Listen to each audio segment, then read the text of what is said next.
Inmediatamente, con ustedes, Taisa Guerreiro, de la Defensoría Pública de Río de Janeiro, con su ponencia, La judicialización responsable de la salud.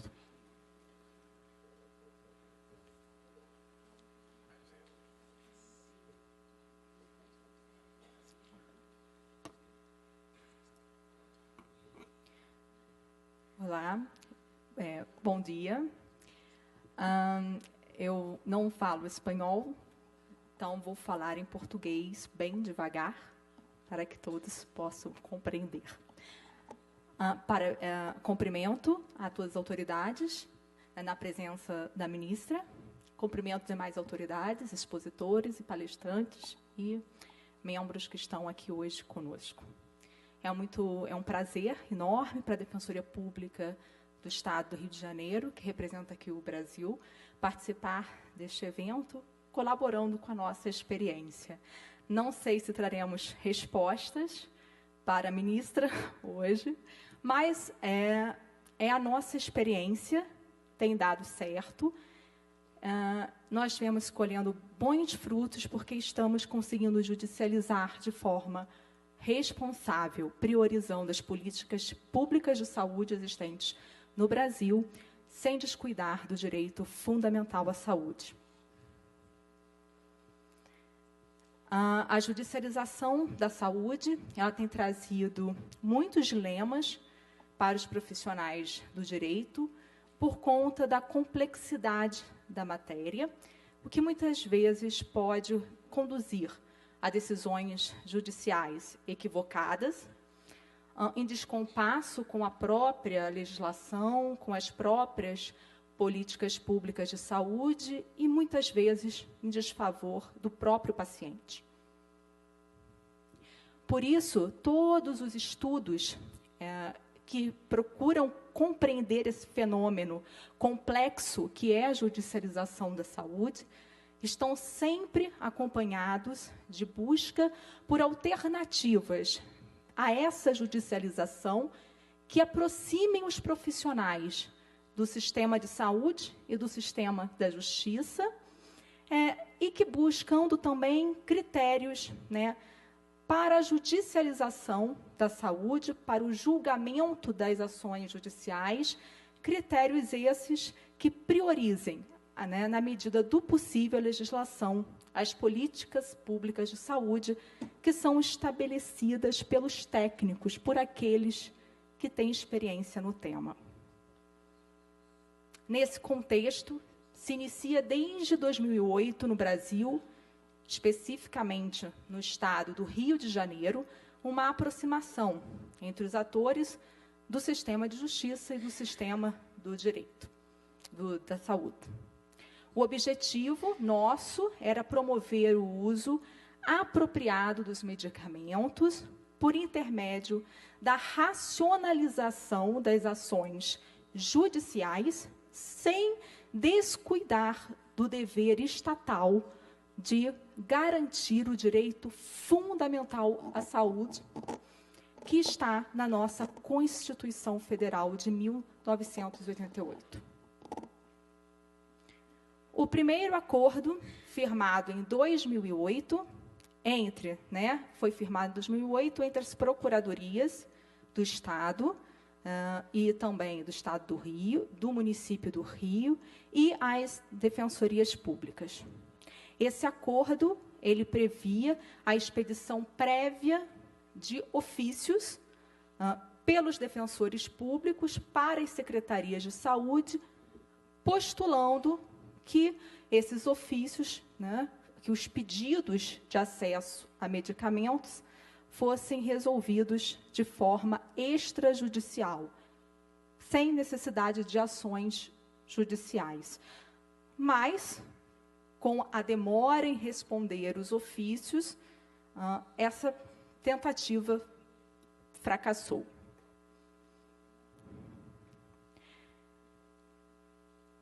Esse é o slide traduzido. Ok?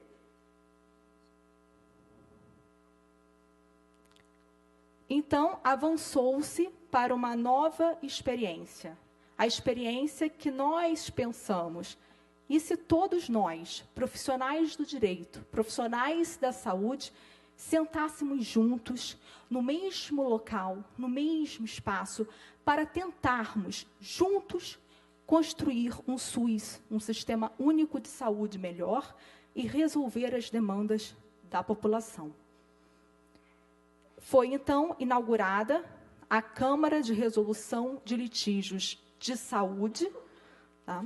Em 2013, com o objetivo de solucionar extrajudicialmente as demandas de acesso a medicamentos. A partir de 2014 e até hoje, a Câmara também atende outros pedidos de acesso a consultas, a internação, a cirurgias, a exames, a transportes, dentre inúmeros outros. Segundo o convênio que foi assinado entre o Estado do Rio de Janeiro, representado pelo Tribunal de Justiça, pela Defensoria Pública do Estado do Rio, pelas Procuradorias do Estado, pelo município do Rio de Janeiro e pela União Federal, representada pela Defensoria Pública da União, nosso objetivo era promover a atenção, promover o atendimento da população mais vulnerável do nosso Estado, que são os assistidos da Defensoria Pública, para evitar, assim, a judicialização, fomentando a solução administrativa dos conflitos. Atualmente, por intermédio do projeto Construindo o SUS, com a Defensoria Pública do Estado do Rio de Janeiro, nós expandimos a Câmara para mais 15 municípios deste Estado, além, claro, também da Câmara que foi desenvolvida por outros defensores públicos de outros estados do Brasil.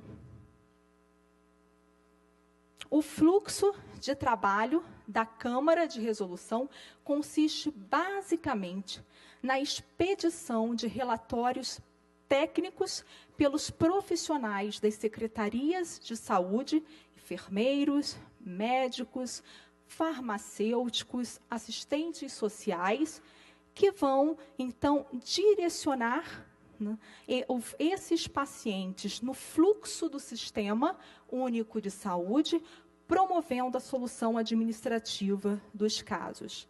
E, caso não seja possível essa solução, os relatórios técnicos instruem e qualificam a demanda judicial, situando o pedido daquele paciente no contexto das políticas públicas existentes. Este é o fluxo resumido do funcionamento da Câmara. De forma sistemática, especificamente quanto aos pedidos de fornecimento de medicamentos, o fluxo ele observa os parâmetros da judicialização da saúde que foram estabelecidos pelo Supremo Tribunal Federal do Brasil em 2009, após uma audiência pública, dos quais, na qual participaram profissionais da saúde, profissionais do direito, membros da sociedade civil e também muitos acadêmicos. Mas, como efetivamente, na prática, nós, então, aplicamos os critérios que foram estabelecidos, parâmetros do nosso Supremo Tribunal Federal? Nós temos alguns cenários. O primeiro cenário, muito simples, é quando as equipes técnicas que estão lá na Câmara, elas, então, verificam que o medicamento ele está registrado na Anvisa, na nossa Agência Nacional de Vigilância Sanitária, e ele é incorporado, ao nosso Sistema Único de Saúde.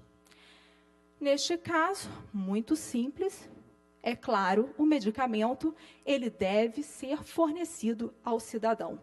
Então, as equipes técnicas verificam temos esse medicamento em estoque ou não temos. Se tiver em estoque, então o assistido é imediatamente encaminhado para retirar o medicamento. Se não tem em estoque, imediatamente o pedido é conduzido para a Defensoria Pública, que propõe, então, a ação judicial, já que, nesse caso, é claro, houve uma falha grave na implementação da política pública. Cenário 2. As equipes técnicas, então, elas verificam que não existe uma política pública no país para o fornecimento daquele medicamento, porque ele não está registrado na Anvisa. Portanto, existe uma vedação legal de comercialização, importação, dispensação e distribuição do medicamento no país. Neste caso, a regra é: o medicamento não deve ser fornecido para a população. Existe um risco sanitário grave para essa população. Então, as equipes técnicas que trabalham na Câmara verificam: há uma alternativa terapêutica coberta pelo SUS que possa ser utilizado? Se há, então, as equipes técnicas expedem um formulário chamado Formulário de Alternativa Terapêutica, nós vamos ver à frente, que é, então, encaminhado para o médico do paciente. E esse médico tem que esclarecer se aquela alternativa terapêutica coberta pelo SUS pode ou não ser utilizada em substituição ao medicamento solicitado. Se sim, então o paciente retorna à Câmara e ele é conduzido imediatamente para a retirada da alternativa terapêutica. Se não, se a alternativa terapêutica não cobre, não é eficaz para o tratamento daquele paciente em específico, ou o Brasil não tem qualquer alternativa terapêutica para o controle daquela enfermidade, diz o nosso Supremo Tribunal Federal: nessa hipótese, excepcionalmente, o medicamento vai ser fornecido por meio da via judicial. Mas em apenas quando observados 3 requisitos. Quais são eles? O medicamento tem a sua eficácia e segurança comprovados em estudos científicos ou na literatura científica. Além disso, o medicamento ele possui registro no país de origem ou no país onde está sendo comercializado. E, por fim, esse medicamento é a única alternativa disponível capaz de controlar a enfermidade e manter a saúde e a vida daquele paciente. Apenas quando todos esses requisitos estão presentes, um medicamento não registrado poderia ser fornecido pela via judicial. Outra exceção que o STF, nosso Supremo Tribunal Federal, admite, é quando a própria Anvisa, embora o medicamento não seja registrado, a própria Anvisa autoriza excepcionalmente a importação do medicamento para uso próprio e não para comercialização. Outro caso muito importante que precisa ser diferenciado são os medicamentos experimentais, aqueles que não possuem qualquer prova de segurança e eficácia, seja no Brasil, seja em qualquer outro país. A nossa Corte Maior compreende que, neste caso, o medicamento experimental, ele deve ser fornecido no âmbito da própria pesquisa científica, ou seja, compete ao laboratório, sim, fornecer aquele medicamento segundo as normas de ética em pesquisa, e não o Estado ou o poder público. Portanto, o pedido judicial não é feito em face do poder público no Brasil. Cenário 3.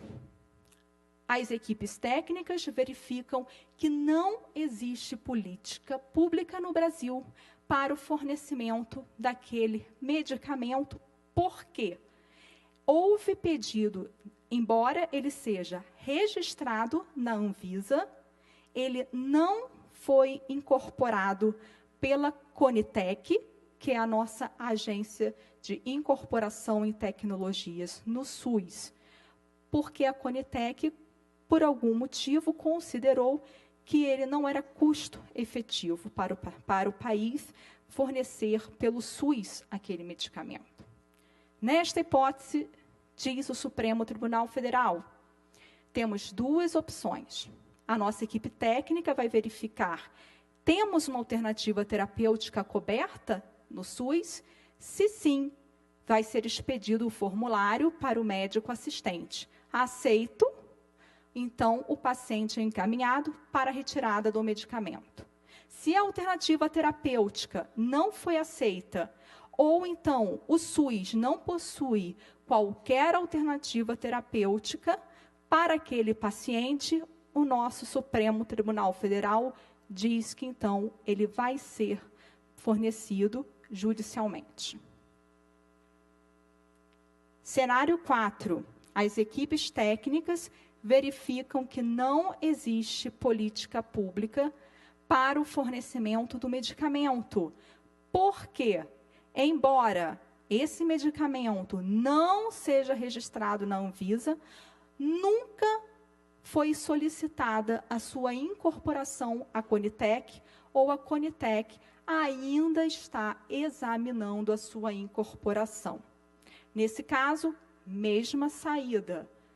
As equipes técnicas vão verificar se existe ou não uma alternativa terapêutica coberta pelo SUS. Se existe, vai ser expedido, então, um formulário para o médico assistente justificar se pode ou não haver a substituição.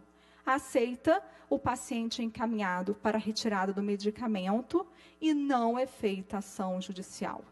Caso a alternativa terapêutica não tenha sido aceita ou o SUS não tenha qualquer alternativa terapêutica, então o pleito vai ser judicializado. Este é o formulário de alternativa terapêutica que é expedido para o médico do paciente justificar se pode ou não ser substituído o medicamento não padronizado pelo coberto pelo SUS. Este é um sistema informatizado da Câmara de Resolução de Litígios de Saúde, em que as equipes técnicas fazem análise de cada pedido.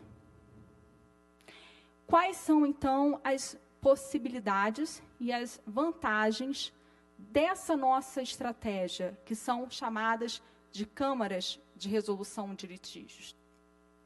Para nós, a Câmara fomenta a resolução extrajudicial das demandas de saúde, controlando o fenômeno da judicialização. Veja que no quadro, este quadro é o resultado da Câmara do município do Rio de Janeiro, que tem a maior população do nosso estado, e conseguimos, no total, evitar quase 60% de ações judiciais. Ou seja, 60% dos pleitos que chegaram à Câmara não foram judicializados. Foram resolvidos extrajudicialmente. Estes são os índices das câmaras que existem também nos outros municípios, municípios menores do que o município do Rio de Janeiro, mas veja, apesar da diferença da estrutura dos serviços de saúde, os índices permanecem altos. Temos 60% em Nilópolis, 60% em Nova Friburgo, 70% em Silva Jardim, 68% em Pati. Todos esses municípios resolveram até 70% das demandas de forma administrativa, sem ação judicial. Este gráfico, a linha verde mais escura é a linha da judicialização, a linha verde mais clara é a linha dos atendimentos. Veja que os atendimentos aumentaram muito de 2012 para 2015. No entanto, a Câmara conseguiu controlar o número de ações judiciais. A Câmara, em um contexto de múltiplos atores, com múltiplos interesses, alguns legítimos, outros não, ela também consegue, então, fomentar o uso de medicamentos seguros, eficazes e custo-efetivos, promovendo o uso racional ou apropriado dos medicamentos. Por outro lado, ela também é um instrumento legitimado pela sociedade para o atendimento das condições patológicas específicas, individuais, que, claro, por inúmeros motivos, podem não estar cobertas pelas listas públicas oficiais. A Câmara aprimora o diálogo, a comunicação interinstitucional entre o sistema da justiça e o sistema da saúde. Capacita os profissionais do direito e da saúde com informações técnicas sobre o funcionamento do sistema, a regulação, as listas dos medicamentos essenciais, os protocolos, as diretrizes terapêuticas, reforçando o caráter diretivo das listas de medicamentos essenciais. No mesmo passo, a Câmara promove educação em saúde, fortalecendo a cidadania sanitária do cidadão. Como um instrumento que centraliza as informações sobre a qualidade dos sistemas de saúde, a Câmara, então, ela orienta os profissionais do direito e os profissionais também da saúde a adotar medidas prioritárias de intervenção em políticas públicas que possam não só implementar novas políticas, corrigir deficiências já existentes e, assim, minimizar os efeitos de demandas individuais repetidas. Colabora para o aperfeiçoamento dos órgãos regulatórios, colabora para a condução de uma atuação judicial responsável, que prioriza as políticas públicas de saúde, prestigiando e fortalecendo o SUS, sem comprometer a universalidade do sistema. Nesse passo, promove a proteção das minorias e não das maiorias, e reduz as iniquidades no acesso, funcionando como um verdadeiro instrumento concretizador do direito fundamental à saúde, à vida, à isonomia e o efetivo exercício da cidadania. Permite a identificação de uma demanda individual que se repete várias vezes para que as defensorias públicas possam atuar de forma coletiva, corrigindo a longo prazo eventuais distorções causadas pelas demandas judiciais individuais repetidas. E, por fim, que eu acho que é o mais importante, a Câmara, ela consegue compatibilizar as dimensões subjetivas, individual e coletiva do direito fundamental à saúde como alternativas concorrentes e não excludentes de concretização do direito fundamental à saúde. Essa é a nossa experiência. espero que possa servir de alguma maneira como contribuição para este país, para o Equador. Agradeço, obrigado, muitas graças.